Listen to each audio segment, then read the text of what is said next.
Last class में हम लोग अच्छा से पढ़े थे ग्रेचुइटी, लीव सैलरी और पेंशन। आज क्या पढ़ेंगे? स्टार्ट करते हैं एचआरए से और देखते हैं कहाँ तक टानेंगे। आज हम कोशिश करेंगे कि कम से कम बीकॉम के लिए जितना इम्पोर्टेंट टॉपिक है वो सारा कवर्ड अप हो जाए। अगर इम्पोर्टेंट टॉपिक कवर्ड अप हो गया तो नेक्स्ट क्लास में एक क्लास में सिर्फ बहुत तरह का क्या कर लेंगे, सम्स डिस्कस करेंगे। तो तुम उसमें अगर हम 5 सम्स देंगे तुमको, ठीक है, और वो 5 सम्स एग्जाम से पहले 5 सम्स करके जाएगा, सिर्फ 5 सम्स 3-3 बार 4-4 बार करके चल जाओ, उसके बाहर कुछ नहीं आएगा, ठीक है, क्योंकि उसी 5 में सब कुछ कवर्ड अप रहेगा। ये मत समझना कि वो सिर्फ 5 ही सम की, ऐसा नहीं है। वो 5 सम ऐसा रहेगा कि सैलरी का सारा चीज क्या आ जाएगा, उसमें कवर्ड अप हो जाएगा। तो तुमको और ज़्यादा सम्स बनाने की जरूरत नहीं है, लेकिन वही 5 सम एक बार से कुछ नहीं होगा, कम से कम 3 बार 4 बार करके प्रैक्टिस करना पड़ेगा, ठीक है। आओ लिखो एचआरए। अच्छा पहले समझा देते हैं एचआरए मतलब क्या होता है, हाउस रेंट अलाउंस। ये जो हम तुमको पढ़ाना स्टार्ट कर रहे हो एक्चुअली अलाउंस है। पहले ये समझ लो कि अलाउंस वर्ड मतलब क्या होता है। अलाउंस मतलब होता है पैसा, ठीक है। अलाउंस मतलब ही क्या होता है, पैसा। टैक्स के लैंग्वेज में अलाउंस का वर्ड क्या हो गया होता है, पैसा के लिए यूज किया जाता है। जैसे अगर हम कहीं काम करेंगे, हम कहीं काम कर रहे हैं और वहां पे मेरे को रहने के लिए घर नहीं दिया जा रहा है, अरे घर नहीं दिया जा रहा है मेरे को रहने के लिए, लेकिन मुझे कहीं ना कहीं तो रहना पड़ेगा घर भाड़ा लेके। तो अब वो उसको हमको क्या पे करना पड़ेगा, घर का भाड़ा पे करना पड़ेगा। जो मैं घर का भाड़ा पे कर रहा हूं, वो घर का भाड़ा पे करने के लिए कंपनी अपने तरफ से मुझे कुछ रुपया देगा। नहीं समझा? बोलना नहीं समझा? समझा?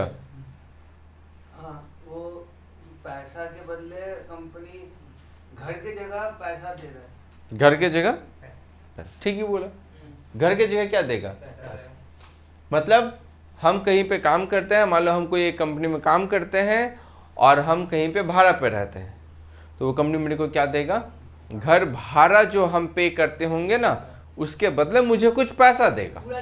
पूरा नहीं देगा, वो कंपनी अपने हिसाब से देगा, पूरा नहीं देता है।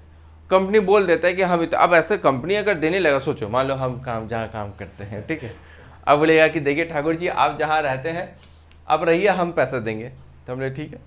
हम तो बोलेंगे कोई हाई फाई जगह खोजेंगे ना, बोलेंगे हमको कोई मतलब एकदम हाई फाई वो भवानीपुर एरिया में कोई फ्लैट ले लेंगे जिसका महीना पर मंथ कितना 50-60 हज़ार रुपया रेंट होगा, ले लेंगे, क्या दिक्कत है। इसलिए कंपनी वैसे नहीं करता है।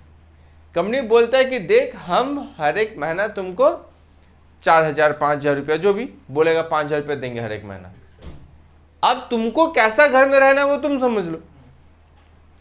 मान लो आप हमको 5,000 रुपया दिया, हमको मन क्या रही कि हमको क्या, हम अकेले हम स्लम एरिया में रह लेंगे।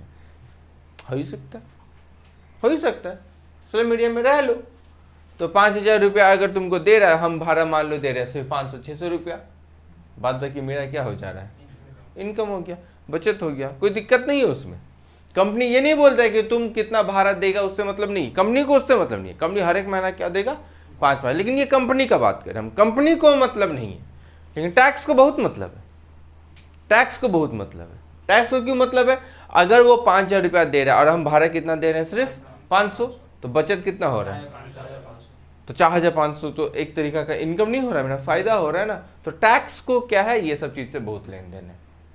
कंपनी को उतना लेन देन नहीं है, उसको 5,000 देना है, वो दे रहा है, हम जहां रह रहे हैं। अब टैक्स देखो क्या बोलते हैं, हाउस रेंट अलाउंस के केस में कंपनी मुझे कुछ पैसा दे रहा है, इसका मतलब हम हाउस रेंट अलाउंस रिसीव किए, that means house rent allowance received, जो भी रुपया मिला। फॉर एग्जाम्पल अगर हम मान लेते हैं, सुनो ध्यान से, हम एग्जाम्पल पर्पस के लिए लेते हैं कि मान लो 5,000 रुपया करके हमको हर एक महीना मिला, तो 5,000 रुपया करके 12 महीना का हमको कितना मिल गया होगा, 60,000 मिल गया होगा, कोई दिक्कत नहीं है। अब टैक्स बोलता है इसमें से हम माइनस करने देंगे, क्या माइनस करने देंगे, list of the following, 3 amount बोलेगा, उस 3 में से जो सबसे छोटा होगा वो माइनस करने मिलेगा। सबसे पहला क्या है, हाउस रेंट अलाउंस रिसीव, जितना भी रुपया मेरे को मिला, तो कितना मिला, 60। फिर बोलता है रेंट पेड माइनस 10% ऑफ, ठीक है, क्या दिक्कत है? मतलब हम कहीं अगर भाड़ा में रहते होंगे सही में तो पक्का रेंट पे करते ही होंगे। मान लो हम जिस घर में भाड़ा रहते हैं उसका भाड़ा कितना है 2000, मान लेते हैं 2000, तो अगर 2000 है तो हम 12 महीने का कितना पे किए होंगे? 2000 इंटू 12, 24,000 पे किए होंगे। माइनस क्या होना चाहिए? 10% ऑफ। तो सैलरी कितना है कितना नहीं है वो भी मेरा क्वेश्चन में बोलेगा। अब याद करो ग्रेच्युटी, लास्ट क्लास में पढ़े थे ग्रेच्युटी। ग्रेच्युटी में सैलरी का मतलब क्या होता है? नॉट कवर्ड वाला, basic plus DA forming part plus commission on turnover achieved by him, वही वाला सैलरी का मतलब है। क्वेश्चन में बोला हुआ रहेगा साफ साफ ऐसा बात, ठीक है। नॉर्मली बेसिक मान लेते हैं कि ये जो भी इंसान है उसका सैलरी, बेसिक सैलरी था 20,000 और डीए फॉर्मिंग पार्ट था 10,000, यानी हर एक महीना कितना हो गया? 30,000 इसका सैलरी है। तो एक महीना का अगर 30,000 तो साल भर का कितना होगा? 30,000 इंटू 12, 3,60,000। 3,60,000 का कितना परसेंट? 10%। अब कितना स्टूडेंट को ये समझ में नहीं आता, सुनो ध्यान से, स्टूडेंट को ये समझ में नहीं आता है कि इंटू 12 भी किए इंटू 10 भी किए। हे भगवान, इंटू 12 क्यों किए, इंटू 10 क्यों किए? बोले तो इंटू 12 क्यों किए? एक साल में 12 महीना होता है, तो एक महीना का सैलरी 30,000 है, इसलिए 12 से इंटू किए।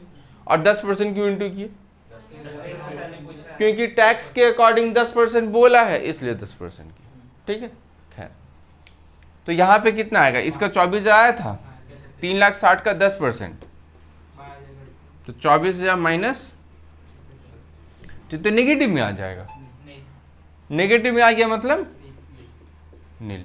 और ऐसा होगा, ऐसा बीकॉम में एग्जाम में ना कितना बार हो चुका है, नेगेटिव में आ जाए। स्टूडेंट तो कंफ्यूज, नील नेगेटिव कैसे आ गया? ये तो नेगेटिव आ जा रहा है, नेगेटिव आ जा रहा है। नेगेटिव मतलब नेगेटिव नहीं लिखना है तुमको, नील लिखना है, 0। और फिर बोला सी 50% ऑफ सैलरी अगर मेट्रोपॉलिटन सिटीज है तो। अगर मेट्रोपॉलिटन सिटीज नहीं है तो 50 के जगह कितना हो जाएगा? 40। बोलो क्या दिक्कत? कोई दिक्कत? तो अगर मेट्रोपॉलिटन सिटीज है, अब ये मत पूछना कि मेट्रोपॉलिटन सिटीज क्या होता है। 4 है ना, क्या क्या? दिल्ली, कोलकाता, ठीक है, दिल्ली, कोलकाता और मुंबई और चेन्नई, ये 4।